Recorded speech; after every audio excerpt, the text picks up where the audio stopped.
بشر همیشه با طبیعت دست به گریبان بوده، اما گاهی خشم طبیعت آنچنان طغیان میکند که بسیاری را به کام مرگ میکشاند.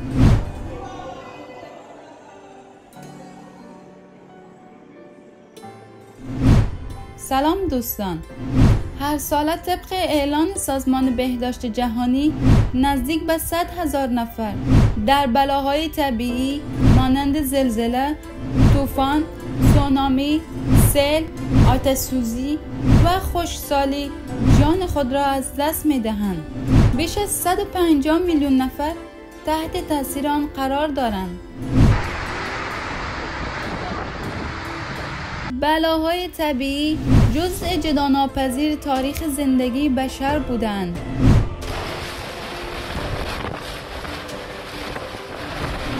یکی از بلاهای طبیعی جهان زلزله می باشد، مانند زلزله ترکیه و سوریه.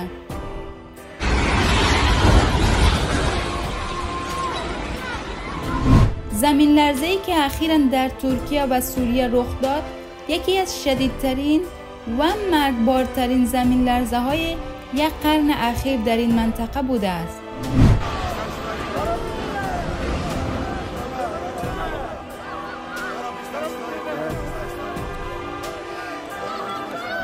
این زمین لرزه که بزرگی آن در جنوب شرق ترکیه 7.8 ریشتر و در شمال سوریه 7.7 ریشتر بوده که جان بیش از 20,000 نفر را گرفته است و خسارات مالی زیاد بر جا گذاشته است.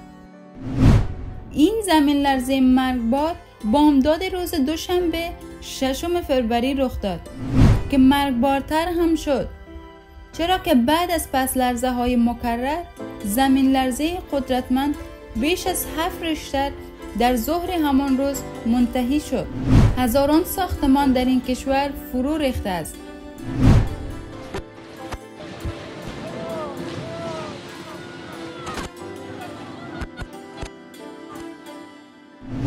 علاوه بر این، سازمان امداد و نجات دفاعی مدنی سوریه نیز اعلان کردند حداقل 133 ساختمان در شمال سوریه تخریب شده است. سیل و طوفان یکی از حوادث طبیعی دیگر است که در جهان مرگ و میر زیادی داشته است. بارش‌های شدید باعث جاری شدن سیل‌های خطرناک در بخشی از مناطق آسیب دیده می شود. طوفان و بارندگی در کعبه و شدت طوفان به حدی بود که برخی از زائران خودش را به سختی کنترل می کردند.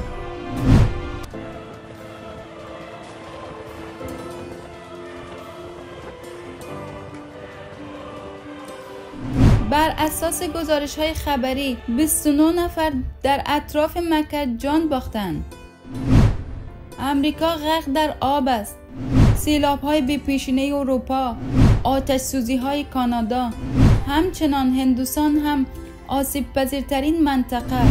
صحراهای عربستان که به خشکی معروف هستند با سرازیر شدن سیلاب‌ها دست و پنجه نرم می‌کنند که حتی خانه خدا هم در معرض سیل قرار دارد. دلیل این همه حوادث طبیعی چی میتواند باشد؟ نابودی بشر یا نزدیک شدن قیامت؟ شما چی فکر میکنید که دلیل بیش از حد حوادث طبیعی در یک قرن اخیر چی میتواند باشد؟ ما منتظر نظریات، معلومات و پیشنهاد شما هستیم. میتوانید در قسمت کامنت نظراتتان را با ما شریک سازید و تا ویدیوی دیگر خدا نگهدار.